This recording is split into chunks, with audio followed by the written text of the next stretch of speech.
Hello everyone, this is Moses from Zaatar Gardens. I'm doing a video on my Mexicola avocado tree. This one gets requested all the time or asked how's it doing, can I see another video, so on and so forth. We're a day after Christmas here. Heavy wood chip mulching, about 1.5 feet deep of mulch, wood chips, organic material, so forth, leaves, grass, clippings. I don't do much seaweed fertilizing anymore. I have put rosemary sprigs. I'll put a link in the description on why I do that to help with bee pollination. It was a past video long ago, about a year ago maybe. I did that to help with bee attractant to your avocado flowers, because there's so many videos online about how to attract bees to flowers, avocado flowers that is. Spray honey on it or whatever else. I just basically hung rosemary here and there throughout the tree, rosemary sprigs from the garden, and then tons of bees came all of a sudden. So anyways, that'll be a link in the description. I want to talk a little bit of something I don't think I ever talked about with my avocado. I'll zoom in a little bit while I'm talking. There's some flowers right there. 2-3 days ago we had 27 degrees. This whole tree and the flowers were frozen. You can just see frozen, the leaves are almost hard. They were so frozen. It was 32 degrees and below for over 5 hours in one night. So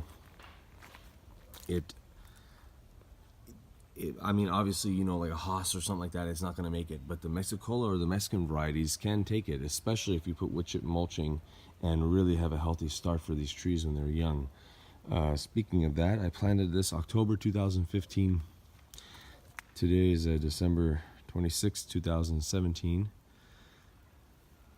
And I wanted an avocado tree for my garden. I never spoke about this before.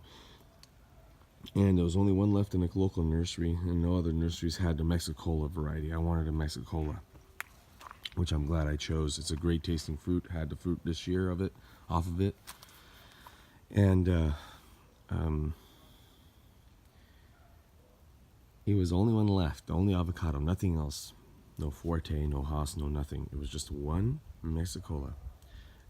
Everything else, they had maybe 20 varieties or 18 varieties, and they went down to one tree left in the whole nursery of avocados, one tree left, and it was a Mexicola, the one I wanted. But it was scraggly. I could see why it was left. It was beaten up, leaves were chewed on. They left the plant tape, the grafting tape, or the green tape. They left it on too long, so I'm gonna exaggerate. Luckily, it grew out of it, but I'm gonna exaggerate how it used to look. It used to go like this, and then like that, and it just did this snake, like it was in bad shape. You could still see that it's crooked a little bit there. And I planted it. Not whole family, but you know, people that garden, they go, what are you doing wasting your time, one with an avocado? You're not going to get fruit off the tree. It's not going to flower. It's not going to leaf out. It's, you know, all our friends have grown it and they failed, or it just keeps growing for 10 years. It doesn't do nothing, you know, or they get sunburned, or the leaves fall off, or it doesn't give them fruit. You're wasting your time. And I said, well, I want to try it. And they said even when they planted Mexicola varieties or Fuerte or Zutano, you know, cold hardy varieties, they go, you're wasting your time. And what are you doing, Moses, not planting another avocado to help pollinize type A, which this is, and a type B. I'm pointing over here like a random spot, but type B avocado next to it for help pollination. I'm like, why do we have to do that? You know, and they gave me the, you know, book answers or whatever, and I said, well, let me just try. Well, this year, the beginning of this year, or towards the beginning, I had avocado fruit for the first time. Prior to those years, or prior to that year, I used to knock off fruit because I wanted to grow the tree out. So I grew it in the frost. I grew it without much water. I grew it without much fertilizer. I grew it without a companion plant. I grew it. Everybody always just thrashed me, you're wasting your time. And then on top of it, it was a sickly looking tree. They said, you're gonna really waste your time. I put it in October 15. 2 months later was our first frost from planting. They go, you're not gonna cover it? Why do I have to cover it? There's tons of mulch. The roots will stay warm. That doesn't matter. You need to cover it. You need to put plastic. You need to put Christmas lights. You need to put a heat lamp, a propane heater. That's how avocado is supposed to be grown. I don't do anything to this tree, and it just keeps giving. This is a collection. See how many flowers? Let's just say there's 60 to 80 flowers on this whole system, right? Let me back up. 1, 2, 3, 4, 5, 6, 7, 8, 9, 10, 11, 12. That's the original. 13, 14, 15. Okay, I'm done right there. 15 times, what did I say, 80? So we're talking about almost 1,000 flowers right there. And I'm not counting them all. I'm seeing more elsewhere. And yet it can't be done.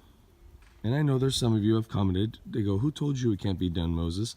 They go, I have avocados doing really well. That's great for you. And thank you for not listening to people that have probably told you it doesn't work. Don't listen to them. Mother Nature trumps everything. Anyways, just keep on. There's the bees.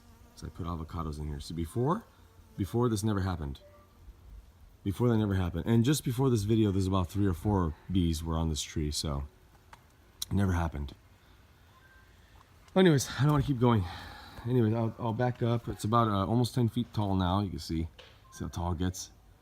Now I cut it. You see how it's branching out here? I cut it right here to branch out. Last year I cut it right there. I cut it in half and then branch it out like this. So again, that's growing way too tall. I may have to cut that again right there. I want a bushier, shorter tree, but avocado's too precious and too expensive. So it's probably best I grow as much as I can. All right, everyone. Happy gardening. Keep on doing what you're doing.